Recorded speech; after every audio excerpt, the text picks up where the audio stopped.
freezing it on the last frame here, because now we're going to dissect this and show you where this is headed and how fast it's moving in that direction. We go to tracking right now, and I'm going to go to cone once again. Right here, we're going to start at the center of this, all right? Now track it with me. We're going to start from Highway 35 near the Bridgeville area at the front edge of this storm. And as we begin to track this more so towards the east pretty steadily here, this is the direction in which it's flowing. So we're expecting for it to begin to hit the Bridgeville community at about 7:57. So you have a window of opportunity of only 4 minutes to get out of the way.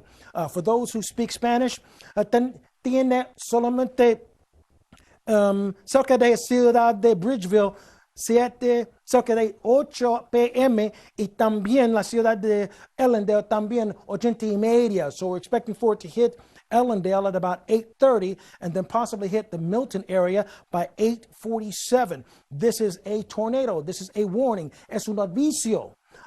So this is not a watch. This is not an advisory. When I say aviso, that's Spanish for warning, so that you don't get that confused. So right now we have severe thunderstorm warning. It is in effect for us right now. We were under a tornado warning, but now it's been downgraded to a severe thunderstorm warning. What we're going to do, we're going to go back to our regular programming. If there's a need to cut back into our programming, we will do so, but only if it's a tornado warning. And for those who speak Spanish, tenemos una oportunidad de información de español para página de Facebook, Telemundo 42. And for those who speak Spanish, we have information available for you on our Facebook page for Telemundo, for the Telemundo 42 channel. This is the time I need for you to pull out that smartphone. Please be sure to scan this QR code, because the edge of that same storm is what's actually targeting us for tomorrow. I'm going to show you some things real quick. First of all, we are at risk for severe weather. Right there in the yellow, that's where we are. And we are watching out for strong winds and the possibility, although it's low to moderate, but there's a possibility of tornadoes from this storm. We are already under a wind advisory that'll stay in effect all weekend long anyway for all of our viewing area. Even along the coast, we have gale wind warnings, watching out for 45 to 50 mile per hour winds. And this storm warning just appeared this evening, late this evening. This is an update here. Storm warning has been issued really across the Bay Bridge. So there's advisory, don't cross the Bay Bridge over the next 18 to 24-hour period. Why? Because this storm is brewing throughout the Ohio Valley region.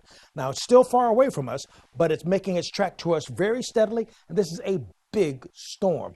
It's moving steadily. The winds are coming out of the south, and we're looking for very gusty winds to begin to kind of highlight what's going on. You see this convergence right here? This is indicating by 8 o'clock, we're looking for the cold front to begin to push through. But the worst of the storm is expected to hit ahead of that cold front. The temperatures right now are in the 60s, okay? But look at how much warmer we are. We are 26 degrees, almost 30 degrees warmer than we were 24 hours ago. One of the main ingredients to create a bad situation for storms, high temperatures, more energy. The other part of it, dew point temperatures. Now, if they go up to 65 or 67, that will support tornadic activity. Now, here's why we're careful. We're not saying exactly tornadoes are possible, but look, this is where we are right now in the 50s. We went ahead and developed a new map tonight called our dew point detector. At 8:30 in the morning, here's where the two dew points will be, in the 50s and 60s. Now, by 3 o'clock, it's going to get up to like 62 to 63 in some areas. That's not 65, but it is 62. If it was 67, 65 to 67, it would be pretty much a sure bet we'd be dealing with tornadoes. But because they're at the 60s range in the first place, we are at least looking at some very damaging winds, frequent lightning strikes. And then by 7 o'clock, look at how this dry line begins to push through. All right, indicated by the brown, push through very quickly, indicating the cold front. Now let's take a look at our detailed model. This is what we're looking at as far as rain is concerned. Scattered showers in the morning time, that's our starting point. Then we see some embedded heavy downpours at 8:30.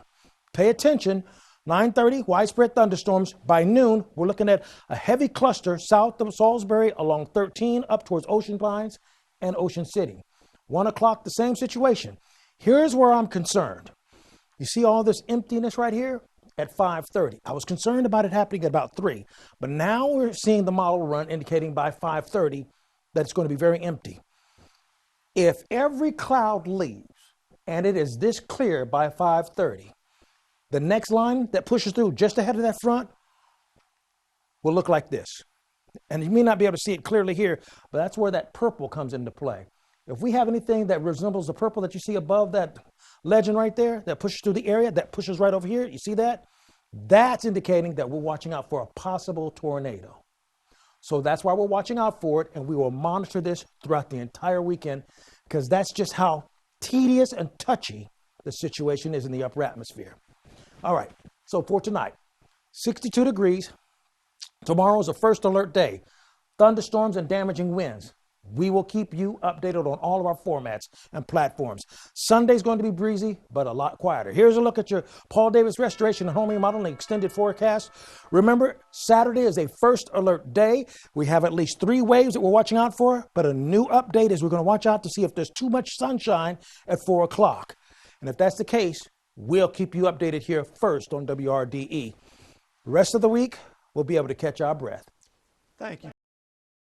Overwhelmingly, 83% say no more snow. Now, only 17% say yes. I think Paul might have changed that. Yeah, Paul might have had a vote in there somewhere to change it just a little bit. Let's see what he has to say. Paul, it's your turn. Yeah. Sure, I'm not doing anything to change the vote count there. So, we're looking at warmer weather eventually here before it gets really cold, actually, on our 10-day forecast. You might want to stick around for that. Interestingly enough, we are going to get cold enough for, let's not talk bad. Let's not talk ill of the forecast. Let's take a look at the reality of it. Believe it or not, it looks like sunshine might be our main concern for the next few days in a row, now that we've gotten past all the adverse and stormy weather that we've had to deal with the first 2 days of the work week. Let's take a look right now. We're live here in the Lewis area at the Cape Henlopen Marching Band, and we'll talk about that coming up in a moment. Let's get to the forecast first and foremost.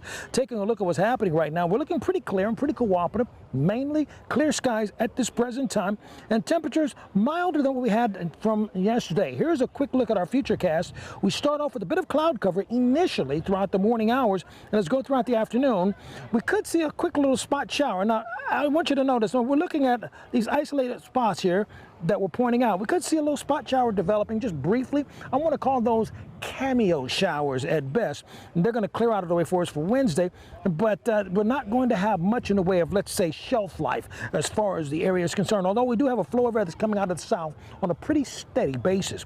Here is a look at your beach forecast, and we could see possibly a little bit of rain try to develop well to our south, but as we begin to kind of take a look at our expectations farther north, we're looking for temperatures go from the 70s into the 80s for us near Ocean City. And then finally, we take a look at what we're expecting up towards Cape Henlopen, which is where we are right now, 85, 86, and then 81 degrees. Finally, here's a look at your Paul Davis Restoration and Home Remodeling extended forecast. We're looking for that 30% chance of rain that's going to begin to push into the area. But then after that, we're looking pretty clear for the rest of the week. Listen, right now, we're at the place where the mission is not impossible, but that's what you hear right now with the band in the background. Listen, drum camp is over with, right? Yes. And the band camp is over with, but this is actually showing you that the end of summer is near when they're getting all together, and Petey's had a chance to learn how to play the bass. I'm trying to remember if I remember how to use this snare. Can I give it a shot? Go for it. Cool. Hey, y'all, watch this.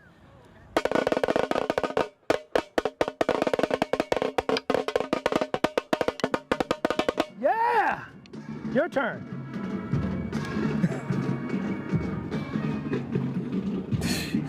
Oh well. Reporting live from Cape Henlopen, Paul Williams, CoastTV, back to you guys.